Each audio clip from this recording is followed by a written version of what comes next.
દર્શક મિત્રો, નવજીવન ન્યૂઝમાં આપનું સ્વાગત છે। આજથી થોડા દિવસ પહેલા અમદાવાદના વાસણા વિસ્તારમાં દલિત સમાજના એક યુવાને માનસિક ત્રાસ અને તેને કરવામાં આવતા ટોર્ચરના કારણે તેણે જીવન ટૂંકાવ્યું હતું। ગળે ફાંસો કોઈ ઘરમાં જ આ પગલું ભર્યું હતું। આ ઘટનાથી દલિત સમાજના લોકોમાં ભારે આક્રોશ ફાટી નીકળ્યો હતો। મૃતકના પરિવારજનો દ્વારા ન્યાયની માંગ કરવામાં આવી હતી। આ ઘટનામાં આક્ષેપ લાગી રહ્યા છે ભાજપના ધારાસભ્યના ભત્રીજા સામે, જેમાં થોડાક સમય પહેલા આ ભાજપના ધારાસભ્યના ભત્રીજા છે દારૂ પીધેલી હાલતમાં પોલીસે તેમને પકડ્યા હશે અને આ બાબતમાં એવા આક્ષેપો તેમણે કર્યા કે જે મૃતક છે તેઓ દ્વારા એવી બાતમી આપવામાં આવી કે આ દારૂ પીધેલી હાલતમાં આપી રહ્યા છે અને તેના કારણે અગાઉની પણ જૂની અદાવત હતી તે બાબતે અવારનવાર આજે અંકિત સોલંકી નામના યુવાન છે તેમને ટોર્ચર કરવામાં આવતા હતા, તેમને માનસિક ત્રાસ આપવામાં આવતો હતો, જેના કારણે તેમણે સુસાઇડ નોટ લખીને અંતે જિંદગીનો અંત આણ્યો। આ ઘટના બાદ ગંભીર આક્ષેપો છે તે મૃતકના પરિવારજનો કરી રહ્યા છે। આ ઘટનાને 80 દિવસ જેટલો સમય વીતી ચૂક્યો છે, છતાં હજી સુધી આરોપીઓ સુધી પોલીસ છે તે પહોંચી નથી, આરોપીઓને પકડવામાં નથી આવી રહ્યા તેવા આક્ષેપો આ પીડિત પરિવારજનો દ્વારા લગાવવામાં આવી રહ્યા છે। છેલ્લા 2 દિવસથી વાસણા ખાતે દલિત સમાજના લોકો છે તે ઉપવાસ કરી રહ્યા છે ને ન્યાયની માંગ કરી રહ્યા છે। આ મામલે શું કહી રહ્યા છે મૃતકના ભાઈ અને ભાભી, તેમને સાંભળો। જે તે વખતે મારા દિયરને જ્યારે એ લોકો હેરાન કરતા હતા, ટોર્ચરિંગ કરતા હતા, અમને જાણ થઈ તો અમે એમને ના આવવા દીધા કે ભાઈ તમે દુકાને ના જશો, ઘરે રહો। પણ અમને જે દિવસે જાણ થઈ એ દિવસે બપોર સુધીમાં ઘટના ઘટી ગઈ હતી અને આ બધું થઈ ગયું અને ઘટના ઘટીને પછી અમે અહીંયા પોલીસ સ્ટેશનમાં ગુનો નોંધાયો, બધું થયું। ત્યારે ગુનો નોંધ્યાના 80 દિવસ બાદ, 75 થી 80 દિવસ બાદ બી હજુ સુધી એક પણ આરોપી પકડાયા નહોતા। જ્યારે અમે રેલી કાઢી, અમે ધારણા પર આવ્યા ત્યારે એ લોકોએ 3 આરોપી પકડ્યા છે, ટોટલ 6 આરોપીઓ છે। અને આમાં આમાં ધારાસભ્ય અમિત ઠાકરનો ભત્રીજો છે, જેના કારણે કહેવાય ને કે એટલી બધી ઢીલ મુકાઈ છે, એટલું બધું લોકોને પ્રેશર છે કે આરોપી પકડાતા નહોતા અત્યાર સુધી। આજે અમારે આટલા ધારણા કરવા પડ્યા, બધું કર્યું ત્યારે એ લોકોએ આરોપી પકડ્યા છે। અમારે ઉતરવું પડે છે માંગ કે ભાઈ ન્યાય આપો અમને। કેમ? એનો ધારાસભ્યનો ભત્રીજો હતો એટલે અમારે ન્યાય માટે પુકાર કરવી પડે છે કે અમારા દિયરને ન્યાય આપો એમ। હજુ સુધી એ આરોપી પકડાયો નથી, હજુ અમે ધારણા પર ઉતર્યા છે તો પણ એ આરોપીઓ પકડાયા નથી। આજે બીજો દિવસ છે। ના, રાતે અમે થોડો વિરામ કરવા ઘરે ગયા હતા, અત્યારે સવારમાં વહેલા આવી ગયા છે। કોઈ જ સંપર્ક નહીં, ઉપરથી એટલું બધું પ્રેશર છે કે કોઈ પણ ન્યૂઝ ચેનલ વાળા અહીંયા આવવા રેડી નથી। કેટલું પ્રેશર હશે કે એ લોકો અમને ના પાડી દે છે કે અમે તમારો રેકોર્ડ નહીં કરી શકીએ, અમે નહીં આવી શકીએ। અમે એટલા એ લોકોના સંપર્ક કર્યા છે, એટલી આજીજી, એટલી વિનંતીઓ કરી છે કે ભાઈ તમે આવો, પણ એક માણસ અહીંયા આવીને ઊભું નથી રહ્યું। એનું કારણ શું હોય કે પ્રેશર। શું લાગે છે કોઈ પણ સત્તા પક્ષ સાથે સંકળાયેલ વ્યક્તિ હોય, એમનો કોઈ પણ વ્યક્તિ ગુનો કરે તો એના માટે કોઈ સજા નહીં ને સામાન્ય લોકો માટે સજા? હા, એ લોકો માટે કાયદા ને એ લોકો માટે બધું બરોબર છે, પણ જ્યારે અમારા માણસને કે અમારા વ્યક્તિઓ કે અમારા કોઈ પણ દલિત સમાજના યુવક કે યુવતી માટે બધા લાગુ પડે છે કાયદા ને કાનૂન, પણ એ લોકો માટે નથી પડતા। આજે એમના જો કોઈ કહેવાય ને કે નાનામાં નાનું કૂતરું બી ખોવાય ને તો 24 કલાકની અંદર હાજર કરી દે છે। આજે અમારે 80 દિવસ સુધી ન્યાય માંગવા માટે નીકળવું પડે છે આવી રીતના રોડ ઉપર કે ભાઈ ન્યાય આપો, ન્યાય આપો। 6 આરોપીઓ પકડાયા નથી। મંત્રીઓ તો જાહેરમાંથી મોટી વાતો કરે છે કે ભાઈ અમે ખોટું છે, બધું જ ખોટું છે, બધું જ ખોટું છે, બધું જ ખોટું છે। મુખ્યમંત્રીને એક જ વિનંતી છે કે તમે બોલો છો તો એનો નિયમ કરો, પાળો, અને જે પણ આ લોકો જે આરોપીઓના મતલબ કહેવાય ને કે ફેમિલી ઉપર વીતતી હોય ને એમને ખબર પડે કે કેવું થતું હોય, એમને ન્યાય અપાવો। આજે અમે કહેવાય ને કે એમની ઓફિસે જઈને ચિઠ્ઠીઓ નાખી છે તો એની ખાલી અરજીઓ જ પડે છે, કોઈ જ નહીં। તમને કેવી રીતે લાગે છે કે એમના દબાણ હોય છે? એમનો સગો જ ભત્રીજો છે ને, એમનો સગો જ ભત્રીજો। આજે એમનું દબાણ ના હોય તો મીડિયા વાળા કેમ નથી આવતા? કેમ એ લોકો ના પાડે છે કે અમે નહીં આવી શકીએ? કેમ? એ લોકો ઉચ્ચ અધિકારી, ઉચ્ચ કક્ષાના માણસો છે એટલે આજે બીજો દિવસ છે। એ અમે ન્યાયની રેલી કરી પછી પકડાયા। એક હજુ તો કાલે પકડાયો છે એવું જાણવા મળે છે અમને। 26/11 ના રોજ મારા ભાઈએ સુસાઇડ કર્યું હતું, ઘરે ગળો ફાંસો ખાધો હતો અને સુસાઇડ નોટ પણ લખી હતી। 6 જણા આરોપીઓના નામ છે અમિત ઠાકર ધારાસભ્ય ના ભત્રીજા નીલ ઠાકર, એના તમામ મિત્ર, બીજા 5 વ્યક્તિઓના નામ પણ લખીને એણે સુસાઇડ કર્યું હતું। તેમ છતાં 75 દિવસ થઈ ગયા. એના પછી અમે ન્યાય રેલી કાઢી, રાજ્યપાલ સાહેબને મળ્યા, મુખ્યમંત્રી સાહેબને, નાયબ મુખ્યમંત્રી સાહેબને, બધા જેટલા ગુજરાતના મોટા મોટા અધિકારીઓ છે બધા લોકોને આવેદન આપ્યા, આવેદનપત્ર આપ્યા, અરજીઓ કરી, તો પણ અરજીઓનો કોઈ જ નિકાલ આવ્યો નથી. ના, ખાલી અરજીઓના નંબર જ પડ્યા છે. છેલ્લે અમે પોલીસ કમિશનર સાહેબને આવેદનપત્ર આપ્યું કે તમે આટલા ટાઈમની અંદર અમે નહીં પકડો તો અમે છે ને ઉપવાસ ઉપર ઉતરીશું અને અહીંયા ધરણા કરીશું વાસણા પોલીસ સ્ટેશને. એના પછી જ્યારે ન્યાય રેલી અમે કાઢી ત્યારે જ ને 3 આરોપીઓની છે ને અત્યારે અમારા જાણ મુજબ ધરપકડ થઈ છે અને બીજા 3 મુખ્ય આરોપીઓ છે એમની ધરપકડ બાકી છે. એના માટે જ અહીંયા અમે બેઠા છે. જ્યાં સુધી આરોપીઓની ધરપકડ નહીં થાય ત્યાં સુધી વાસણા પોલીસ સ્ટેશને અમે અહીંયા. અંકિતભાઈ, આખો વિવાદ શું હતો? કેમ આ પગલું તમારા ભાઈએ ભર્યું? શું આવો તો વિવાદ છે તે આરોપીઓ સાથે થયો હતો? જે તે સમયગાળા દરમિયાન મારા ફોઈના છોકરાને છે ને આ લોકોએ છે ને માર માર્યો હતો. અમને આરોપીઓએ એમના વચ્ચે સમાધાનની અંદર અમે રહ્યા હતા. એના પછી એમના ઉપર દારૂનો કેસ, આ બધી અદાવતને ધ્યાનમાં રાખીને મારા ભાઈને માનસિક રીતે ટોર્ચર કરતા હતા. વિડીયો એવા બતાવતા હતા કે 5000 રૂપિયા અમે આવું કરીએ છીએ તો વિચાર કર કે અમે છે ને તારા ગલ્લા બંધ કરાવી નાખીશું, બધી જ રીતે. અને જ્યારે હું હાજર ના હોય ત્યારે બહાર લઈ જઈને મારા ભાઈને માનસિક રીતે ટોર્ચર કરતા હતા. એવું બોલતા હતા, જ્ઞાતિ વિશે બોલતા હતા કે એના લીધે મારા ભાઈએ કંટાળીને સુસાઇડ કર્યું છે, ગળે ફાંસો કર્યો. તમારા ભાઈએ ક્યારેક આ ટોર્ચર બાબતે ધ્યાન દોર્યું કે ભાઈ મને આવી રીતે આ લોકો? હા, 2 થી 3 વખત ધ્યાન દોર્યું હતું અને એના પછી અમે છે ને એને આવવાનું પણ છે ને ગલ્લે ના પાડી દીધી કે આવું કરે છે તો એક કામ કર, તું આવીશ નહીં. પણ જે દિવસે બનાવ રહ્યો એ દિવસે સવારે અમને વાત કરી તો એને અમે આવવાનું બંધ કર્યું. અમે ગલ્લે ગયો 12:30 વાગે કે તો આવી તમને ન્યૂઝ મળ્યા કે આવું થયું છે.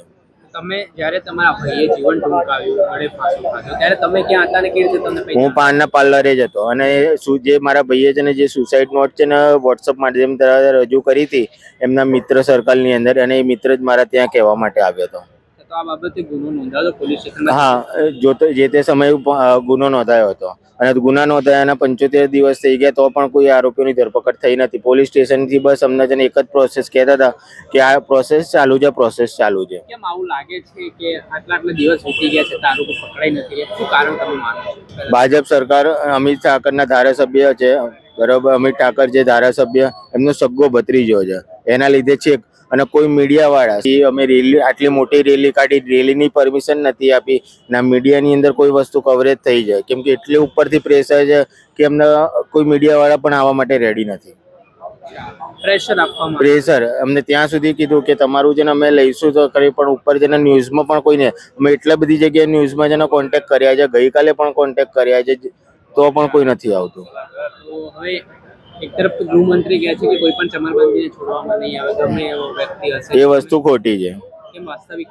વાસ્તવિકતાની અંદર છે ને એક્સપિરિયન્સ થઈ ગયો છે એનો કે જેને આટલા ટાઈમ થયા તો પણ પ્રોસેસ કોઈ થઈ નથી. બસ.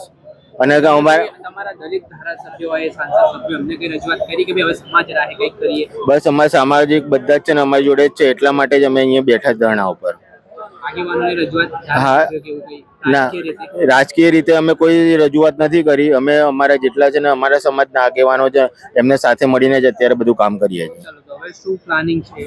અમારી એક જ માંગ છે કે જેના આરોપીઓની ધરપકડ થાય. જ્યાં સુધી ધરપકડ નહીં થાય ત્યાં સુધી આંદોલન ચાલુ જ રહેશે. આપણે સાંભળ્યા હતા મૃતકના ભાઈ અને ભાભી, તેમણે ગંભીર આક્ષેપો છે તે લગાવ્યા છે અને ભાજપના ધારાસભ્યના દબાણમાં એવા આક્ષેપ કર્યા છે તેમણે કે પોલીસ કામ કરી રહી છે અને અત્યાર સુધી એટલે મુખ્ય આરોપી સુધી પોલીસ પહોંચી નથી રહી. ત્યારે આ મામલાને લઈને દલિત સમાજના આગેવાનો પણ મેદાને આવ્યા. દલિત સમાજના આગેવાનો શું કહી રહ્યા છે તેમને પણ સાંભળો. ગુજરાતની અંદર દલિત સમાજ પર થતા અત્યાચારના કેસોમાં ક્યાંક ને ક્યાંક એને એક દલિત તરીકે જોવામાં આવે છે, એટલે એને ન્યાય મળતો નથી. તેને મૂળ પ્રવાહના લોકો સાથે કોઈ પણ અત્યાચાર થાય, આપણે હાલમાં જોયું કોળી સમાજના એક દીકરા સાથે જે અત્યાચાર થયો તો સરકારને ઝૂકવું પડ્યું. એના મંત્રીઓ, મિનિસ્ટરો, કોર્પોરેટરો, આખી જ ટોટલ રાજકારણ એમનું જે હતું, જે એમના નેતાઓ બધા જ રોડ રસ્તા ઉપર આવી ગયા અને એ દીકરાના ન્યાય માટે લડ્યા. પણ અમારી કમનસીબી એ છે કે અમારા સમાજના જે રાજકીય નેતાઓ છે ભાજપ અને કોંગ્રેસના, એમાંથી ગણ્યા ગાંઠ્યા કોક અમારી તરફેણમાં આવે છે. મૂળ દુઃખ તો પહેલું અમને એ છે.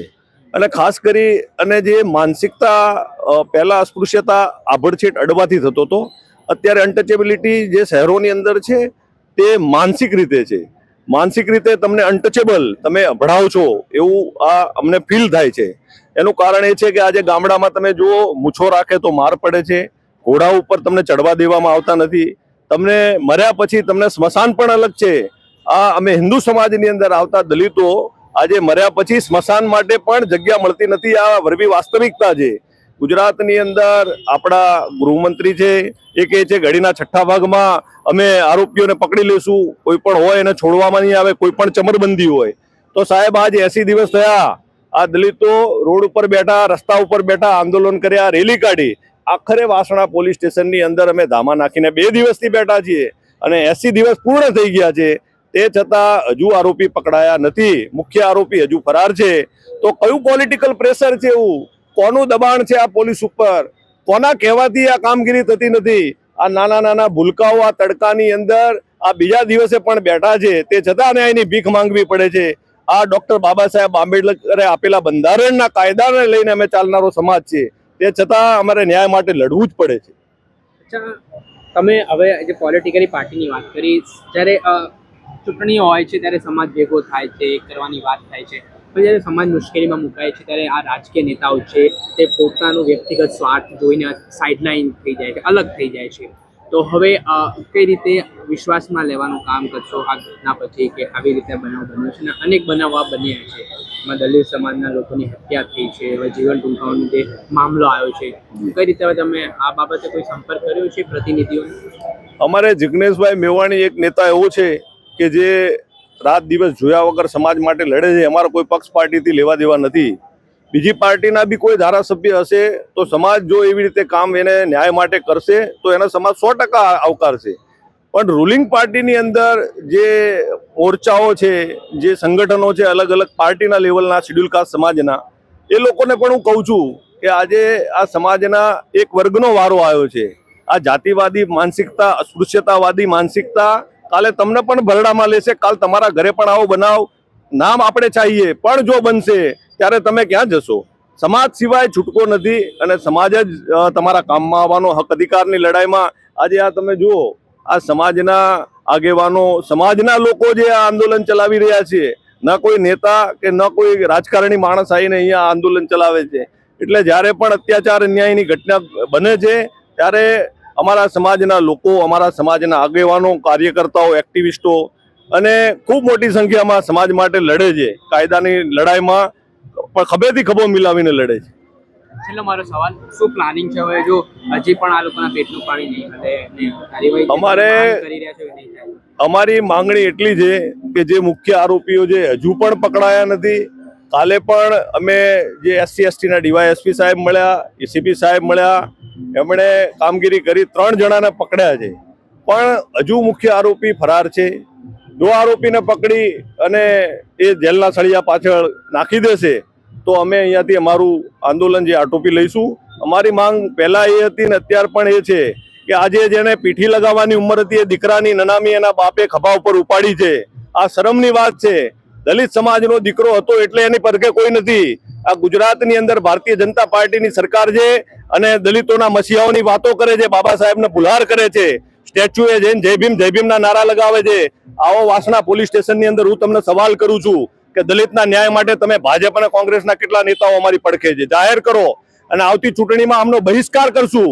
હું દલિત સમાજને પણ કહું છું, એક પણ આવા સમાજના ગદ્દારોને ઘૂસવા ના દો ને ટિકિટ આપે ને તો પણ બોર્ડ મારો, નો એન્ટ્રીના બોર્ડ મારો. આખા અમદાવાદ, ગુજરાતની અંદર જે લોકો આપણા સમાજના ન્યાયની લડતમાં આપણી સામે ના ઉભા રહેતા હોય તો એને જાકારો આપો, એને ઘૂસવા ના દો. જે આ સમગ્ર વાસણાનો ઘટનાક્રમ સામે આવ્યો છે અને જો આગામી સમયમાં હજી ન્યાય નહીં મળે તો ઉગ્ર આંદોલનની ચીમકી છે તે દલિત સમાજના આગેવાનો દ્વારા ઉચ્ચારવામાં આવી છે. ત્યારે જોવાનું રહ્યું કે આ સમગ્ર મામલાની તપાસ હવે SC/ST ડિપાર્ટમેન્ટ કરી રહ્યું છે. ત્યારે કેટલા સમયમાં આ જે મુખ્ય આરોપીઓ છે તેની ધરપકડ થાય છે. દર્શક મિત્રો, આવો જ વિડીયો જોવા માટે નવજીવન ન્યૂઝ જોતા રહો. વૈષ્ણવજન તો તેને કહીએ જે પીડ પરા